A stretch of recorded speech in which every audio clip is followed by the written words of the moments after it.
If you're getting a deal from a wholesaler, I guarantee you're getting a bad deal. All right. I would know. I owned a wholesale company for multiple years, did over 100 deals per year. And the whole goal was to get as much money as we possibly could. So I'm breaking down a deal for one of the students in our free school community here.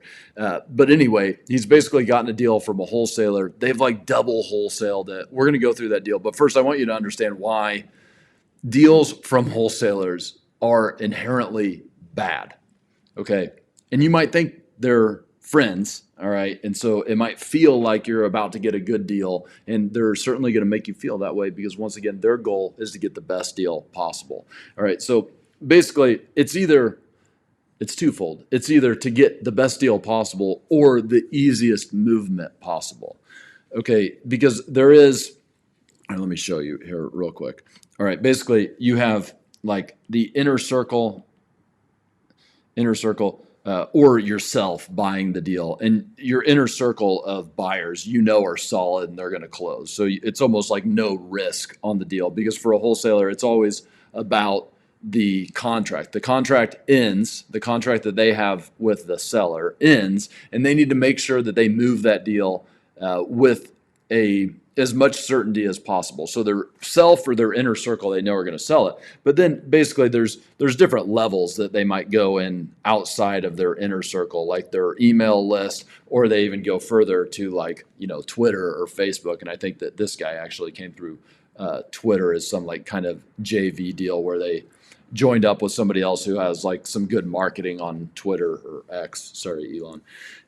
But anyway, the point is that if you're going to go through the work as a wholesaler to go to a bigger list, and you're going to deal with people who have to go through the property, that are making the contract more fragile. It's already a fragile contract that you have with the seller, and it's getting risked even further by having walkthroughs, having random people come through the property. Well, you better make as much money as humanly possible. So that is their only goal. If they're going outside of the inner circle, sometimes the inner circle people get a pretty good deal, but they're going to make you feel like you're part of the inner circle, when the reality is just to suck as much money out of you as possible. All right. And that's a thing that you need to understand quickly when you get into the real estate business, is that the people that you are dealing with are seasoned veterans. And if they've made it that long, they are sharks. Okay.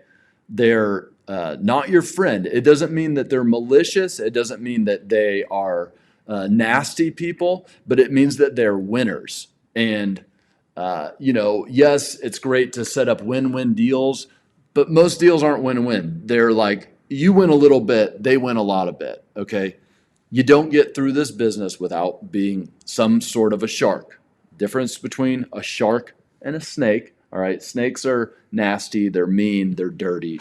All right. But anyway, you understand that you're dealing with sharks. All right. And this is a conversation that Charbel and I had. Actually, we're going to go through like his actual community post and the deal itself. But this is a conversation that him and I had that was basically like, he's a good guy, and he wants to play morally, which is great. So do I.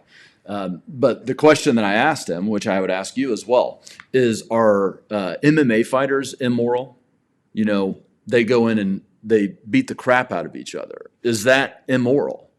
And my answer is no, because they go in there and they know that the other guy is also a fighter. He is a pro, and they went into the ring to fight. There's two pros matching up against each other, knowing exactly what they're dealing with. And when you're messing with wholesalers, messing with realtors, or even some contractors, they are in the game and they know that they are in the game. And it's different than playing against civilians, all right, which we're going to talk about, going direct to seller with somebody who owns the home, and you're going to go to get a deal with them. All right, that's a civilian. All right, they didn't know they signed up for an MMA fight. So you have to play with different rules with them. But people who are wholesalers, who are in the game, they're in the fight back. It is your duty to fight back. Okay.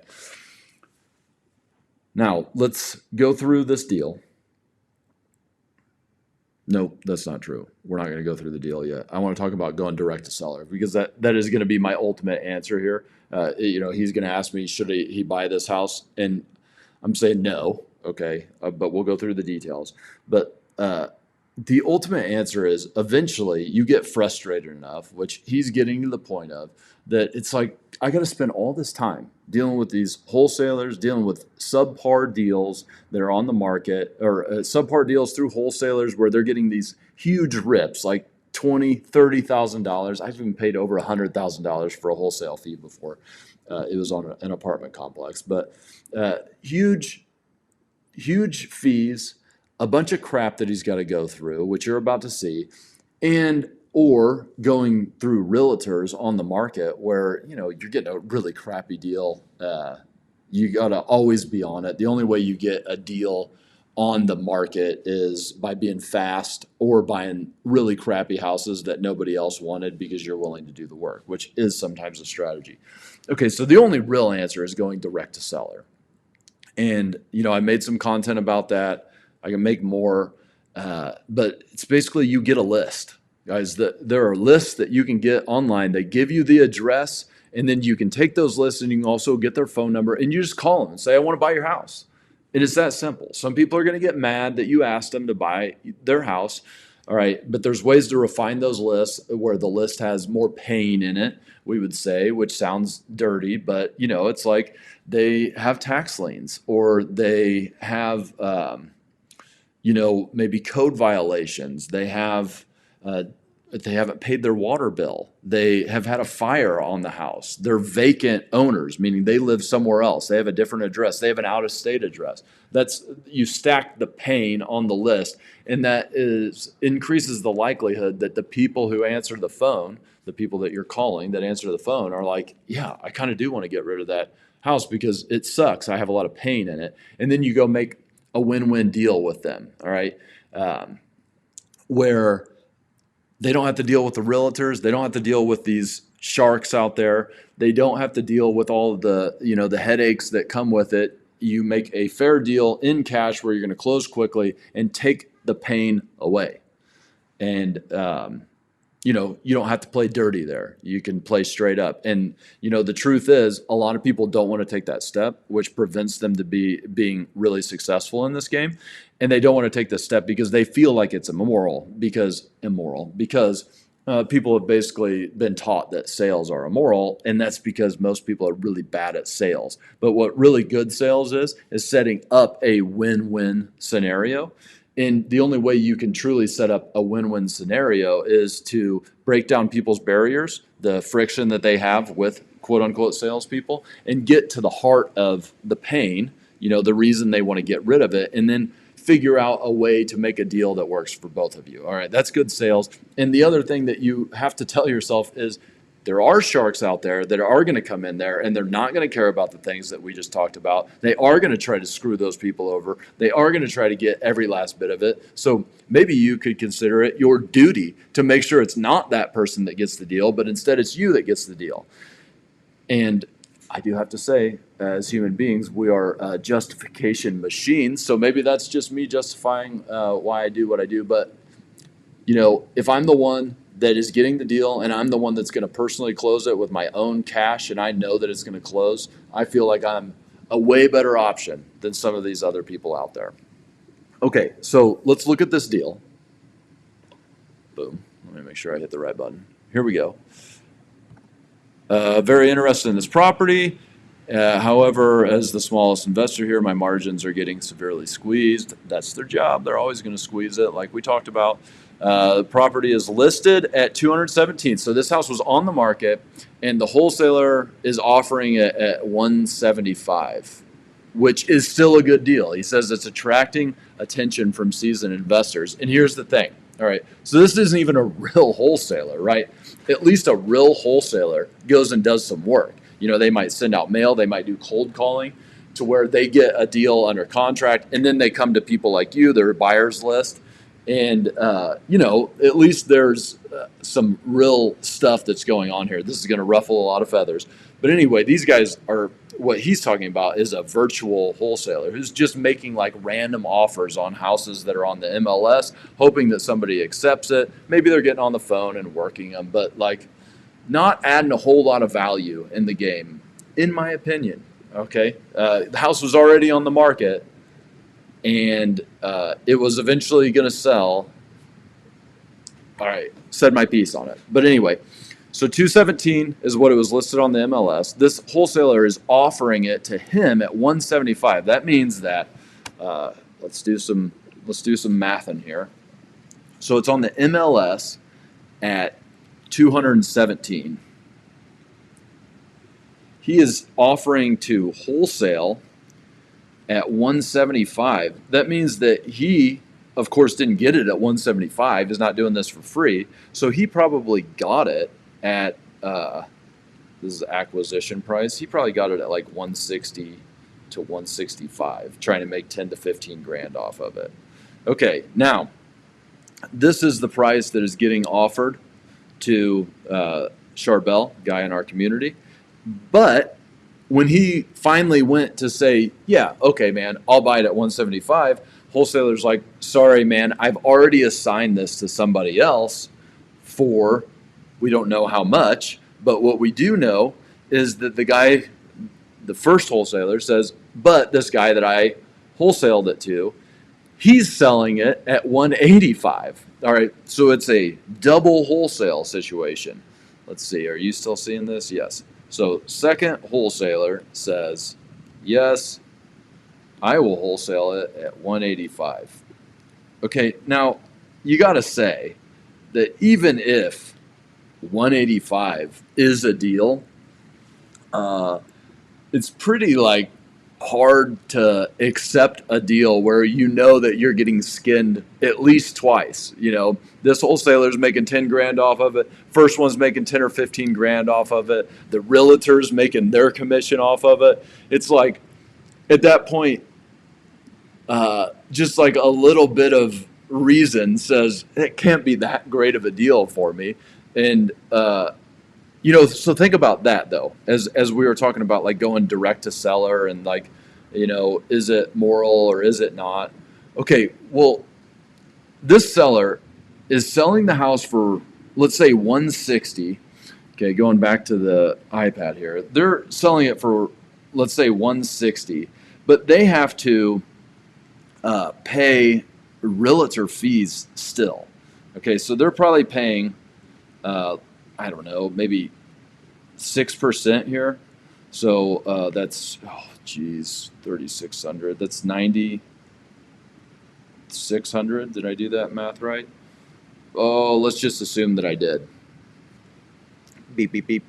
Yeah, all right. So they're paying 9,600, and now maybe they have a discount since the person is a wholesaler. They don't actually have an agent on the other side. So maybe it's only half of that. So 4,800.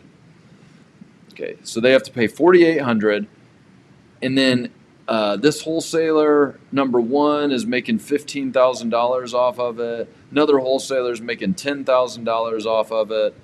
I mean, that sucks, right? That person probably has a mortgage. They're probably not even taking that amount home and putting it in their bank account.